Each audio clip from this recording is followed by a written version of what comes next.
యాక్చువల్‌గా ఈ ప్రమాదంలో 24 మంది చనిపోయారు. 14 మంది సీరియస్‌గా గాయపడి హాస్పిటల్‌లో ఉన్నారు. అందులో ఒకరికి బాగా తుంటి ఎముక విరిగిందని చెప్తున్నారు. ఏదేమైనా వాళ్ళు ప్రమాదం నుంచి బయటపడినట్టే వాళ్ళు కోలుకుంటారు. ఆల్రెడీ గవర్నమెంట్ కూడా ఆహ్, ఇక్కడ మన గవర్నమెంటు తెలంగాణ గవర్నమెంట్ 5 లక్షలు చనిపోయిన వాళ్ళకిచ్చింది. 2 లక్షలు గాయపడిన వాళ్ళకిచ్చింది. అట్లాగే ఆర్టీసీ వాళ్ళు ఆర్టీసీలో ఇన్సూరెన్స్ లేదు.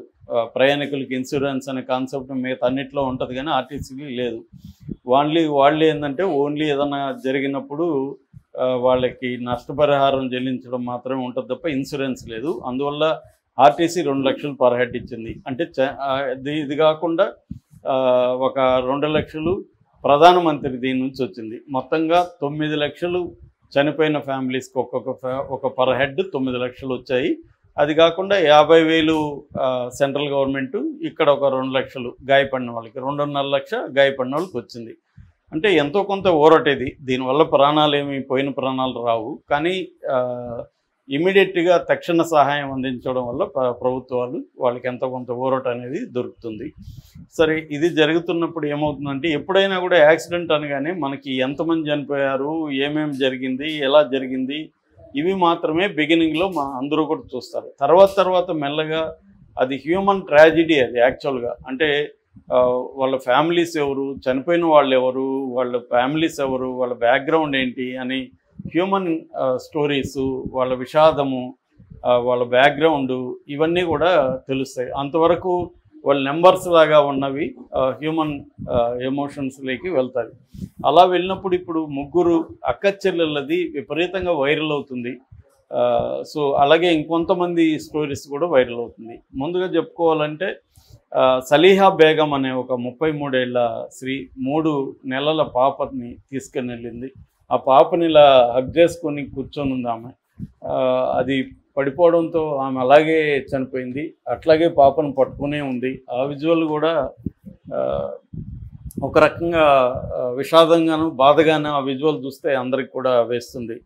అలాగే అఖిల్ రెడ్డి అని MBA చేశాడు. అతను యాక్చువల్గా ట్రైన్కి వెళ్దాం అనుకుని ట్రైన్ మిస్ అయ్యి బస్సులో ఎక్కాడని చెప్తున్నారు. అట్లాగే హనుమంత్ అని ఒక అతని గురించి చెప్తున్నారు. అట్లాగే బండప్ప లక్ష్మణి హాస్పిటల్ కోసం బయలుదేరారు. వాళ్ళు హాస్పిటల్కి వెళ్ళి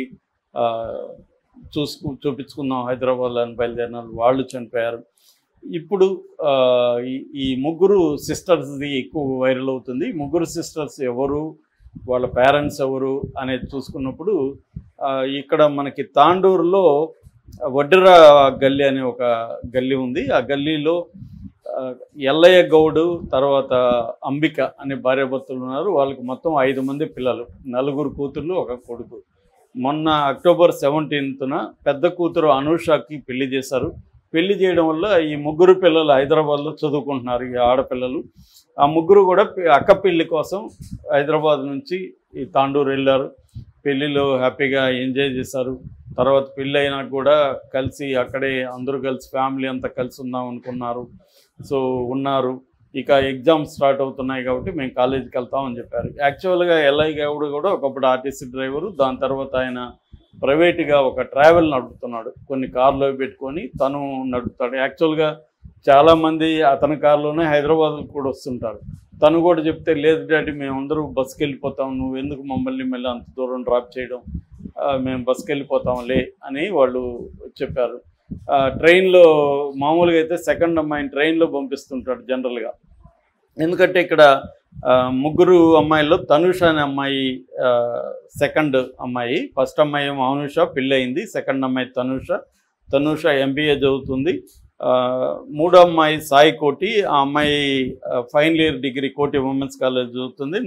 4వ అమ్మాయి నందిని, అమ్మాయి డిగ్రీ ఫస్ట్ ఇయర్ చదువుతుంది.